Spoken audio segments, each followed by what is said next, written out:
So I recently picked up these two tools at a flea market, and I think they're homemade. This one has TC underneath the rust, and this one seems to work fine. It works as an actual clamp.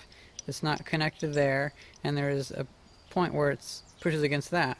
But this one, I have no clue how to use it, because not only is this part bent, this threaded rod is bent, this is shorter, and both sides are threaded.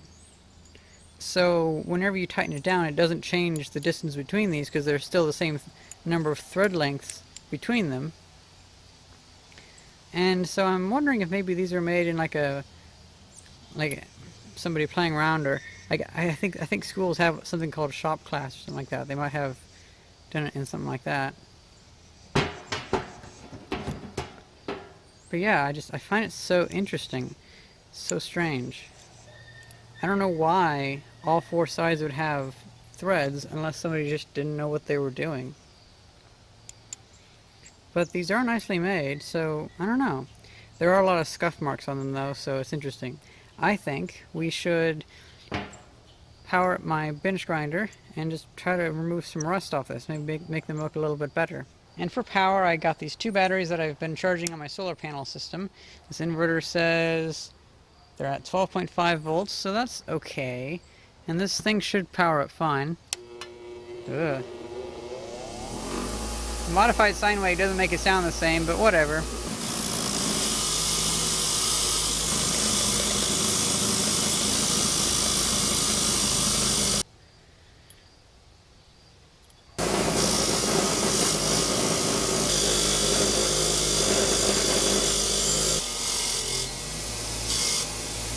Look at that. So wonderful.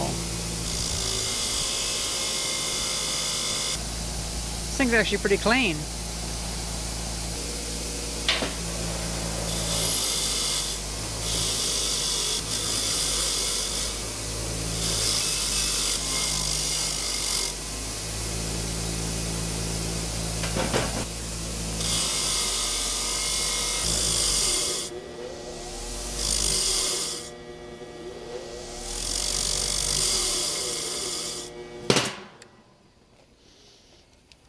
You know what?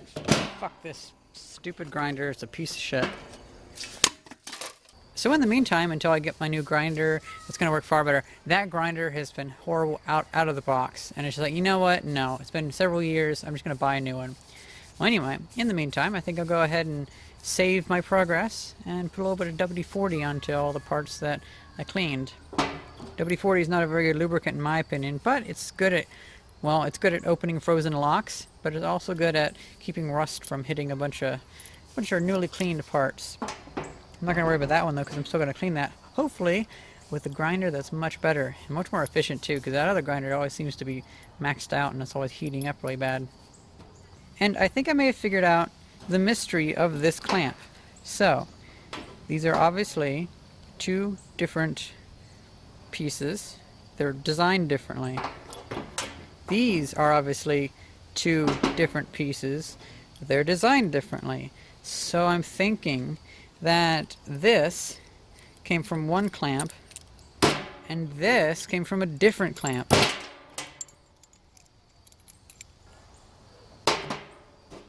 This is identical to that, pretty much. Although the person that made these could have made like 3 or 4, and somebody might have accidentally taken it apart wrongly and put them together wrong, like mismatched the parts.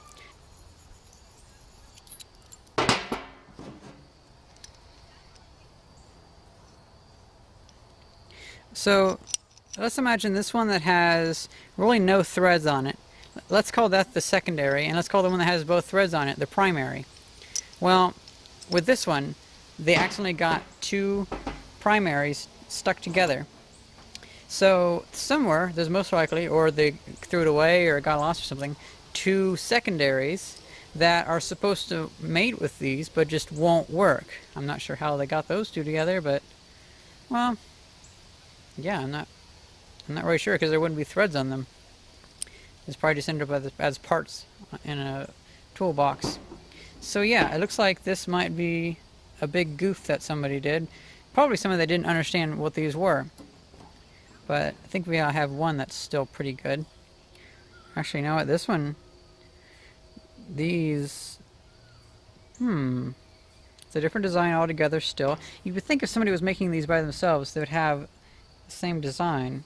And these don't look like they have any like obvious marks, to me at least, that make it look like they were made like homemade. Because like these have obvious hammer marks. Then again, what if these are old and someone took them out? Or if these didn't have that anywhere anyway, and so they drilled through. Because of course these holes are uneven. They are like slanted in one way. So many mysteries. I think we'll find out more once we start cleaning up more. Oh, look at that. Whoa. That is so balanced. Anyway, so let's see if we can use this tool on here with it to at least salvage this wire wheel.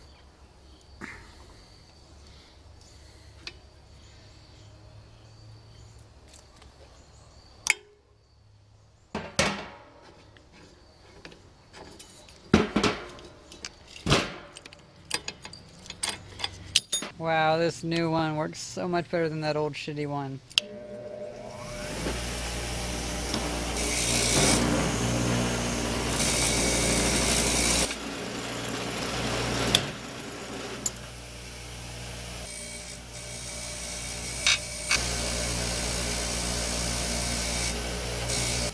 That was only like 3 minutes.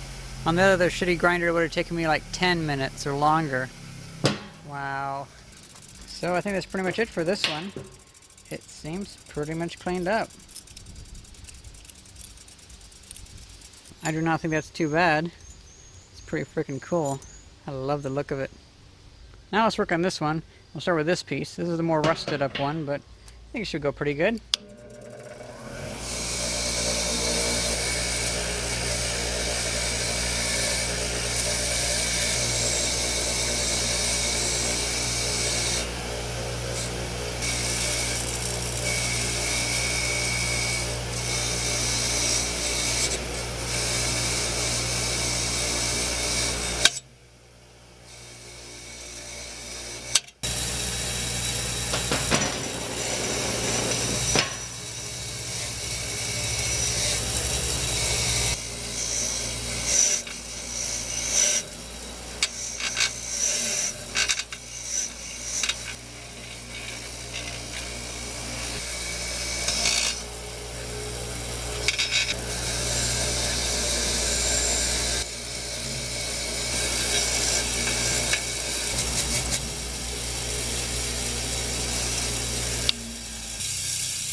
Now it kind of has the issue that it's just too powerful.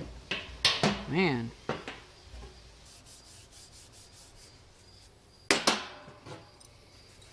So these are all coated to keep rust off them, at least for a little bit. Now, this one's flat. So that's probably goes into this base here. So then this goes into here. I'm pretty happy with that. Someone stamped TC on it, and it looks like that might be homemade. I'm not really sure. Either way, I think it's very nice quality. It's kind of hard to tell. I'd love to hear what you guys think. Like, is this an actual, like, mass-produced clamp, or was it just made by somebody probably recently, or probably someone a long time ago, or any comment you have? Because I think these are pretty cool. I'm glad I picked them up.